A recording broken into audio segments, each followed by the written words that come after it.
So this is my sister Linda, and Linda is what number are you in the? 16. So Linda is number 16 in the chain of family children, siblings, and we were just talking here for a few minutes, and I was asking her about the memories that she might have as being little, because how old were you when our family was separated?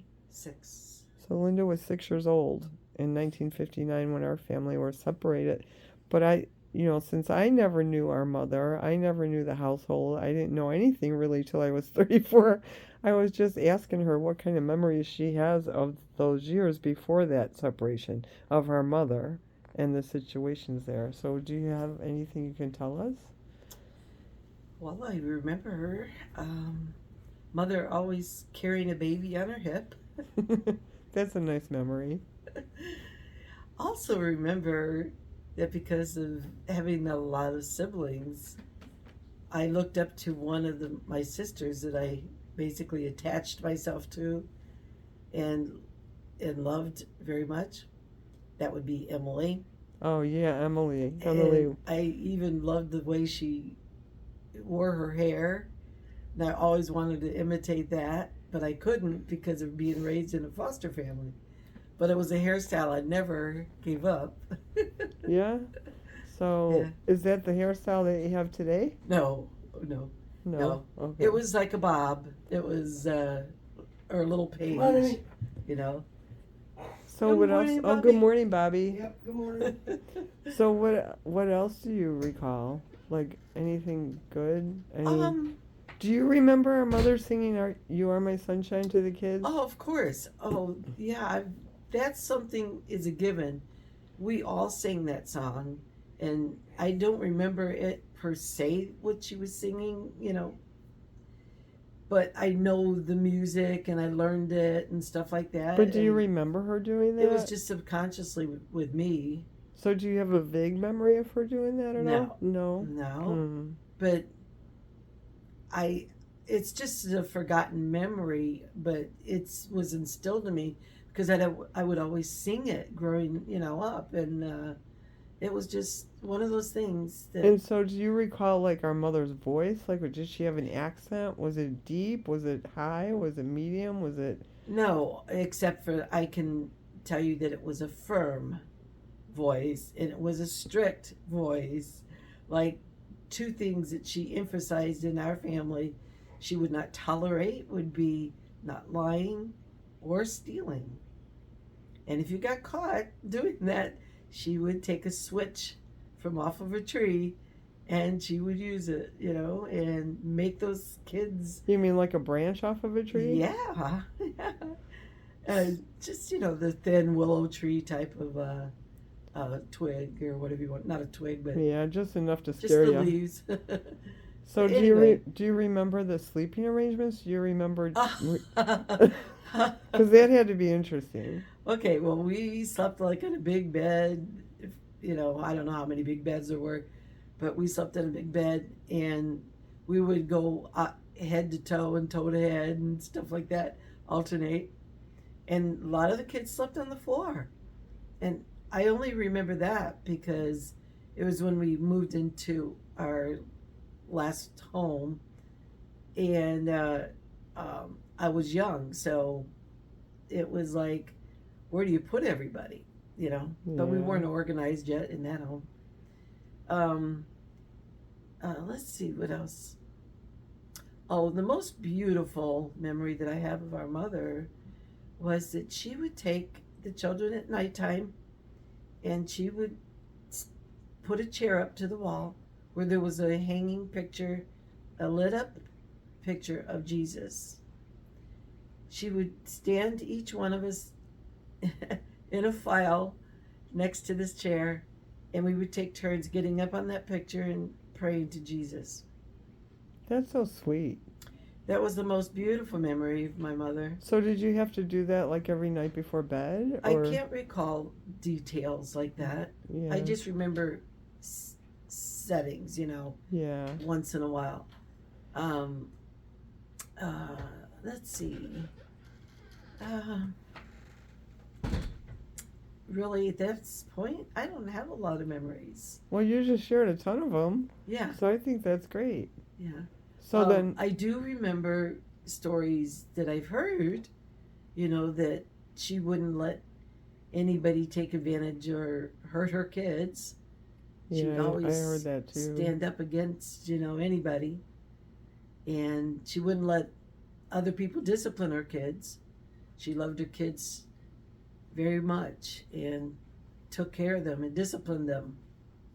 Mm. And when they all went to bed, of course, I don't particularly remember this, but this is just out of my family stories and memories of their memories, that our mother would wait till the kids went to bed and she would do the mopping of floors. Oh and yeah, I've heard that. and I read that in the paper that she and scrubbed them I from do the. remember her um, curling us, girls with long hair, curling it with newspapers. So you remember that? That's pretty Yes. cool that you Or remember that. bags. It was either brown bags Yeah, or it was strips newspaper. of paper bags. I think Yeah, someone yeah. said she'd But take I it. do remember the paper and the twirling of our hair and that kind of stuff.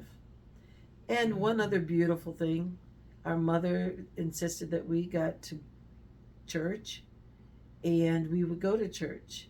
Um, and I remember a specific day.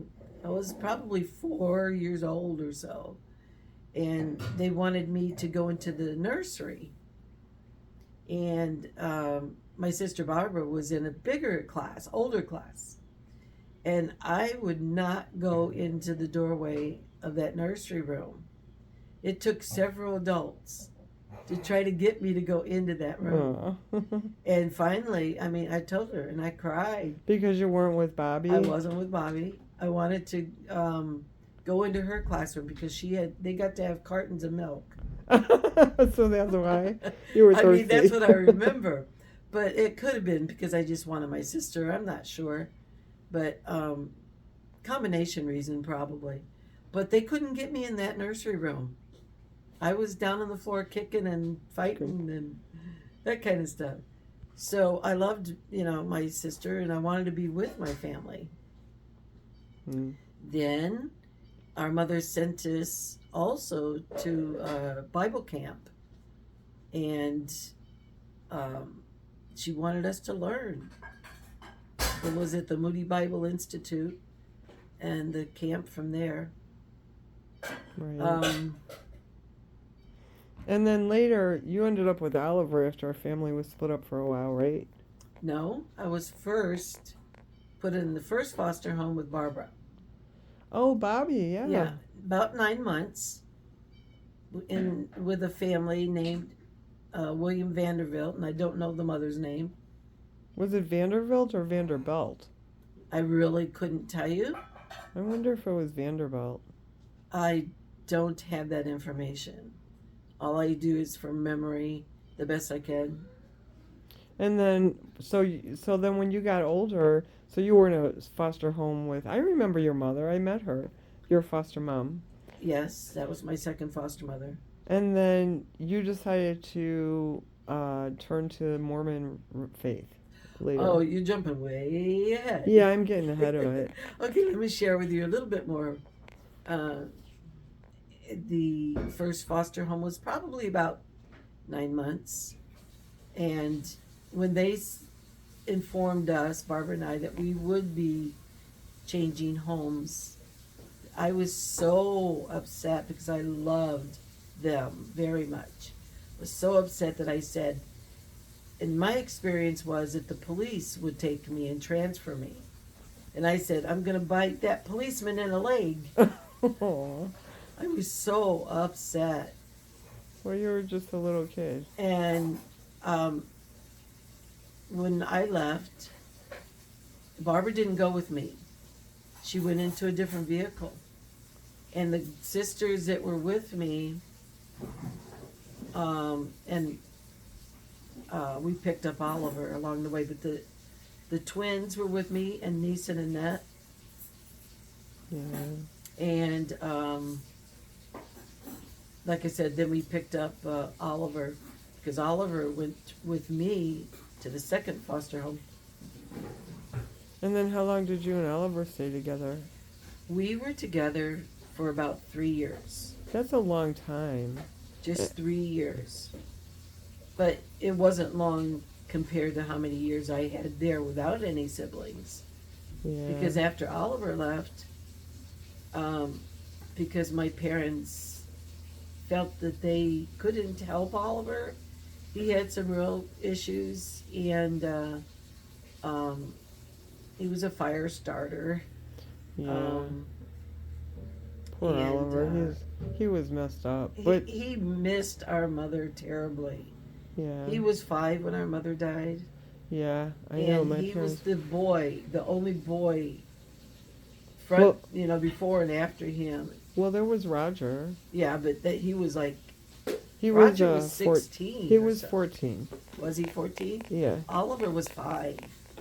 So he didn't have any, you know, closeness to Roger at that point that Yeah. I'm aware of. Oh, you mean another brother? He was our mom's, Oh, so you mean the boy. separation of the boys? There was a Yeah, big yeah, separation right. between That's all. them. Yeah, there But was. anyway, so Oliver got sent away after he lived with me for about 3 years.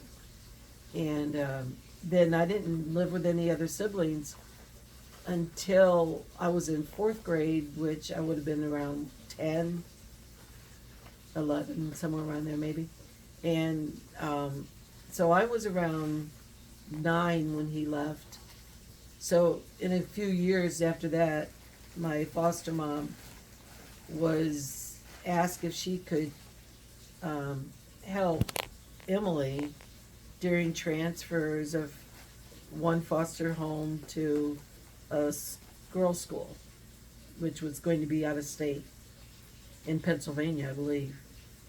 And she lived with us for the summer and loved it. It was so awesome. With Emily? Yes. Yeah. But Emily didn't like a lot of things about my foster home, and my parents weren't very happy that she was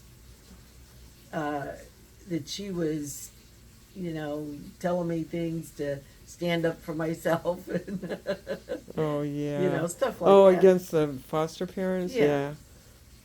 Well, I can understand that. I mean, Well, boy, you kids. nobody, I mean, she might have been able to stay with us if it worked out, but it didn't work out, for my parents' liking, because they thought she had too much sway on me. Some influence. Influence. Yeah. Which wasn't bad, But then later, when you got older, when you left, you decided to join the Mormon faith, right? oh goodness, years later. So yeah, I'm just adding that in because I like the diversity of this family with all their right. backgrounds, including yours. I mean, I always said that if you took a piece of every religion and put it into one religion, it would probably be the perfect religion. Because I don't Because think there's good in everyone. exactly, and I don't think every religion has it right. I think everyone has something right. Well, that's another video. Yeah, but I'm just another saying. day So for- that was still part of your life. Right. Okay, so let me explain a little bit on that. Before the religion part of it, I was raised Methodist in my second foster home, and I went faithfully to church all the time. And so when I was getting ready, when I became a senior, I saw a girl walk into the cafeteria at school, and she had a army uniform on and very snappy looking. And I thought to myself, wow, that's cool, and that influenced me very much, because it turning 18 and everything soon, I needed something to do with my life. I mean, I didn't have any plans to go to college, and I didn't have anywhere to go. And my Yeah, parents, because you aged out of foster care, and so you had to. well, yeah, my parents would expect me to get a job and take care of myself. Right. Well, I knew that I had to think of something, and so that influenced my thinking. So I told my parents I wanted to join the military, and I really wanted to join the Navy. And they said, "Well, uh, we'll encourage you, but we prefer you to pick the Air Force because it's the best of the branches of military." And my foster dad happened to be a top sergeant in the Army. He knew what the Army was like. He didn't think I should, go to anything less than the best branch. That's interesting. Yeah. So anyway, I cried and I prayed to the Lord, oh, please let me get accepted into the military because I didn't know where I was going to go at 18, and I needed to get out of the foster care system and out of that type of lifestyle that it wasn't me. I needed to be free. I needed to be able to make choices.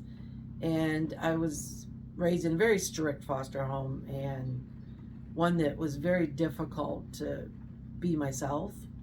So anyway, yeah, I moved on, and I was accepted in the military, the Air Force, and that was when I was 18. And then shortly thereafter, I was getting homesick when I went into tech training school. And so I went to see a chaplain on base, and I asked them, what was a Mormon? Because we had a couple Mormon girls in our squadron, and they were very quiet and timid. And the chaplain really grinned ear to ear because he happened to be LDS or Yeah, Mormon. well, that'll do it. And he said, well, I'm LDS myself, or Mormon, and I am not permitted to express personal religious beliefs because they worked in like Protestant category or Catholic or Jewish. Those are the three main categories of religions that military could, Yeah, attend.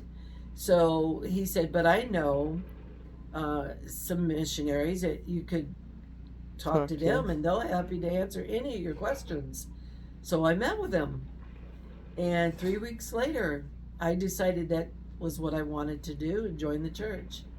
That's pretty cool. And so you met Ralph in the military? Is that how you guys met? Yes, he preceded me um, Ralph in a is couple of Linda's husband. years. That He's a couple of years older than me. So he had already been in Vietnam and stationed overseas in the Philippines prior to me being in the Philippines. And so then he went to New York, and I followed going to New York. And he was my escort up to a secure uh, block building, it was called, where there were no windows. It was like uh, a secret, the headquarters on the base. So anyway, um, we worked together, Ralph and I, and from there it was another story. But we met, and the reason why I chose to go to Syracuse, I put in a request to be stationed at Syracuse because I had three sisters and a brother that Oh yeah, lived in that's right. Syracuse. Bobby, Bobby, Betty, and Betty, Emily, and Emily, then and then Edgar. Edgar. Um, yeah. So I had the privilege of having a family by me on my first assignment in the military after tech school. So that's really great. Yeah. And Um, Bobby was really awesome. She was a hairdresser. yeah, Bobby was everything. So I got my hair I love cut Bobby and because she could fixed. do anything. She could be a nurse for your Yeah. wounds. She could do your Yeah. hair. What else could you do? So, and Emily was the reason why I wanted to move up there because I was close to Emily, and I lived with her for that summer, and she's the one who got back in touch with me when I was 18. And so how many children? You have 7 children.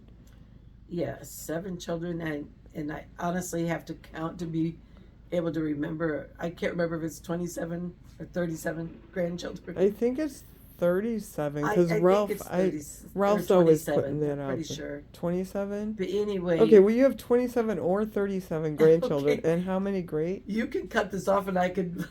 It's okay. How many great? Do you know how many great? Oh, I have 4 grades. 4 great. Yeah. So that was easy. Yes. All right, well that's cool. And some of them live out in California.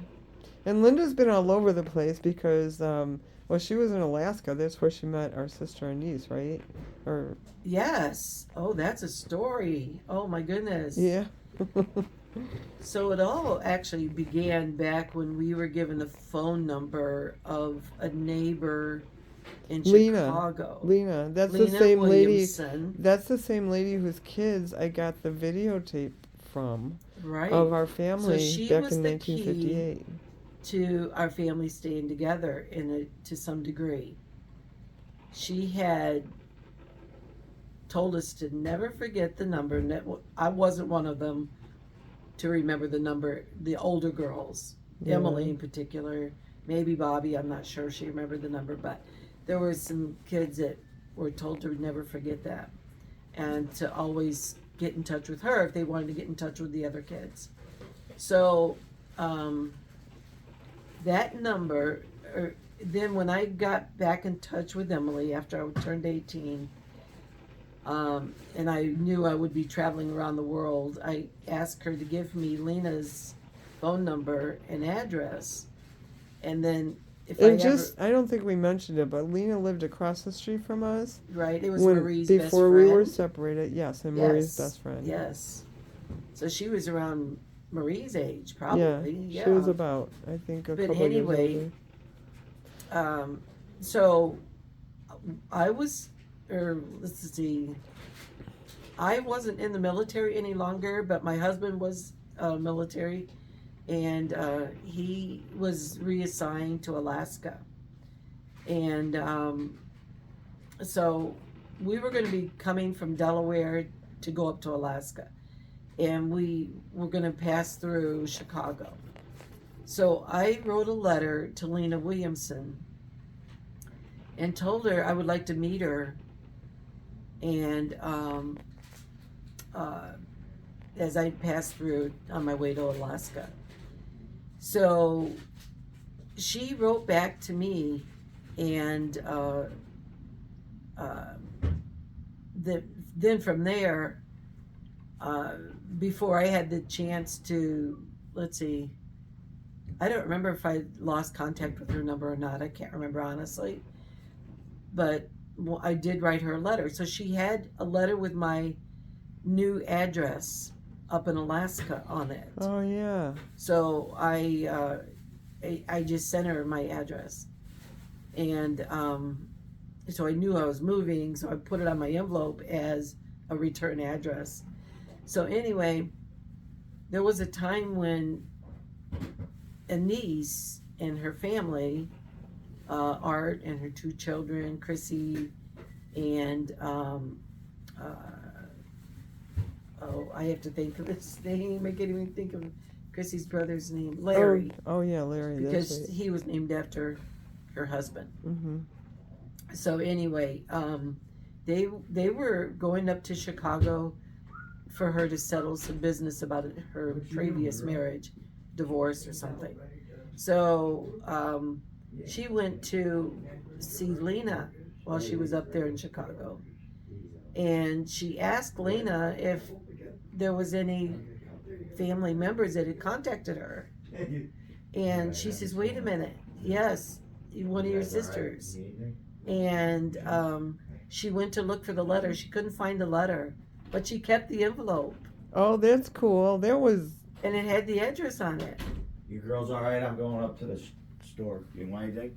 No, thank you. We're No, good. Thanks, Okay. appreciate Hey, I'm gonna- that. You can lock this door on the way. My keys are running. Like, Leave it open. leave it open, okay? Leave it unlocked. Yeah, okay. I'll do that. So anyway, she was like ecstatic to Yeah, I bet. get my address that I had given Lena. So I'm only running this for like 4 more minutes. Okay. So anyway, So she came had up gone to on Alaska. ahead to Alaska, so we weren't there more than a couple of weeks, and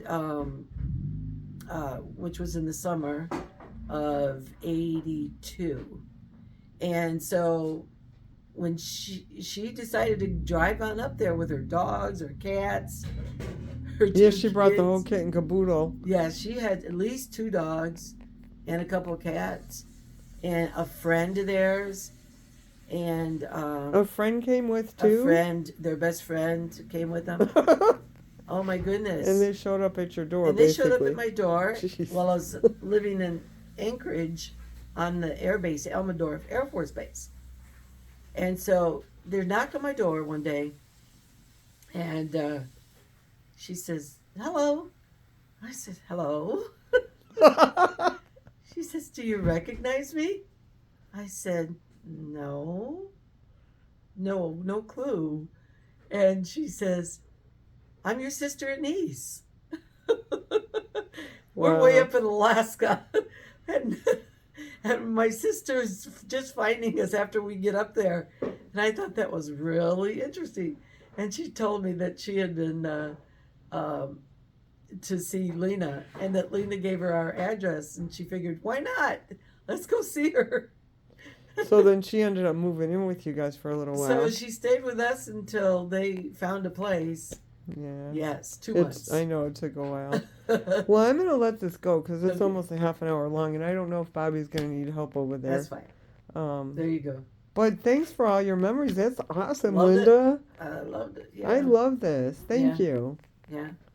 But our family stayed together. You know what I'm saying? We started finding each other. Mm-hmm. It's We really did. cool. Yeah, it was cool. That was very cool, especially for me. I didn't even know you existed. She didn't even know where her twin lived. Oh, a niece. And yeah. I had her address. Oh, wow. Isn't that So something? through me- So that was meant to be. Yes, yes. That's incredible. So you had Annette's address, who was twin to a niece. Yes, because I was in touch with Emily, Annette. And so a niece was able to get her sister's location Yeah, from and you, shortly her after, twins. I think I even either got Jeanette's address or I asked for it. I'm not sure, but somebody gave me Jeanette's address, and then I discovered when I was in Alaska that my mom's mother, Mary Lou Clark, was still living. Oh, and yeah, lived Granny in Clark. Yeah, Georgia. she died at 101. Yeah, Around and 1994, I I think. went down to visit her for the first time That's awesome. in '84. Okay, well, I'm going to let you go. Thank you again. That was cool. It was fun. Appreciate it. Yeah, Okay, love you, Linda. love you. Later. Later.